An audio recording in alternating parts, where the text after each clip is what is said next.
Mic on? All right. Ask everybody to take their seats. Good morning, everyone, and welcome. This joint hearing of the Subcommittee on Oversight and Investigations and the Subcommittee on Health will now come to order. I now recognize myself for 5 minutes for an opening statement.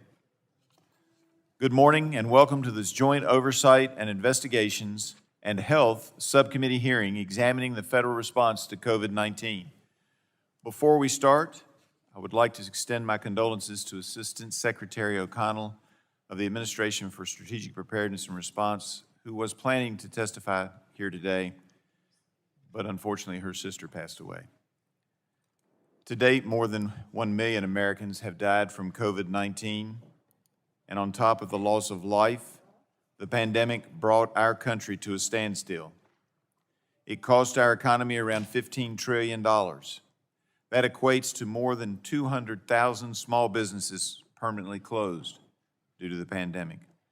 Schools were closed for far too long, setting children behind in learning and damaging their social, emotional, and in many cases, their physical well-being. The nation is still recovering from the pandemic's impact and the damage it caused. Given these losses, it is appalling that the last time we had the heads of the public health agencies before us was March of 2021. Almost 2 years ago. We held a hearing last week with the Governmental Accountability Office and other experts in the field of pandemic and biological outbreaks, where we discussed how being able to quickly identify the root cause of a disease outbreak or biological incident is crucial for a list of reasons ranging from countermeasure development to identifying what activities may have been responsible for the pathogen outbreak. While the worst of the COVID-19 pandemic is likely behind us, there are a host of areas that we need to examine, including actions taken and not taken by the federal government, as well as how we address future pandemic preparedness. By all accounts, the risk of catastrophic biological incidents and infectious disease pandemics is increasing, so it is critical that we understand in detail the federal response. Since the heads of these agencies have not appeared before us in quite some time, we have a lot of questions about federal government's response to COVID-19. Further, many of the questions we have are due to a lack of response to congressional inquiries regarding COVID-19. One of the major concerns that has gone unanswered by the National Institute of Health is the lack of compliance and oversight into grant awards to EcoHealth Alliance. There are a myriad of compliance issues surrounding EcoHealth and their sub-award grants to the Wuhan Institute of Virology, specifically for coronavirus research.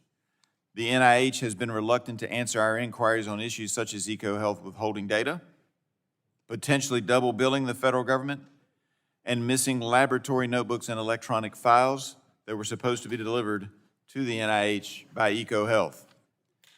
This process does not have to be confrontational.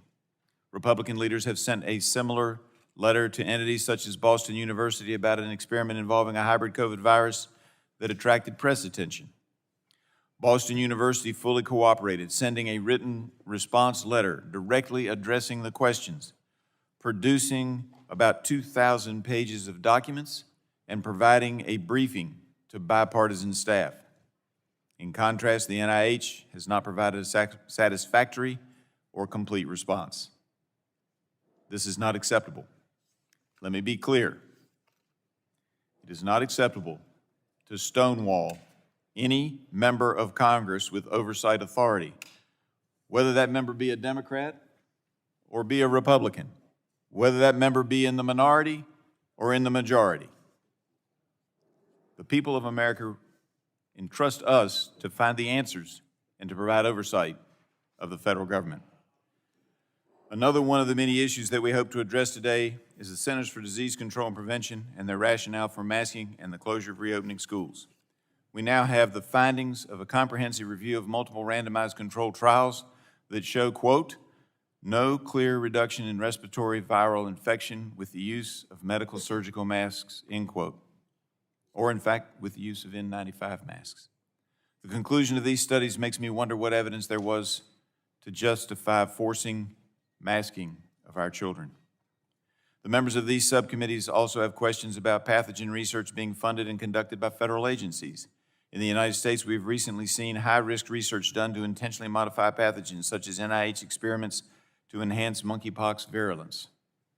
As a final note, I hope that our witnesses are more forthcoming and cooperative as we move forward. At the end of the day, we need to work together. The committee's majority is willing to work with you and our Democrat colleagues constructively to deliver solutions and pave a path forward for America. We want to work in common purpose for the national good, but we must be partners. You and your agencies must be transparent, responsive, and cooperative in order for us to be able to work together. I thank the witnesses for being here today and for being a part of this important discussion.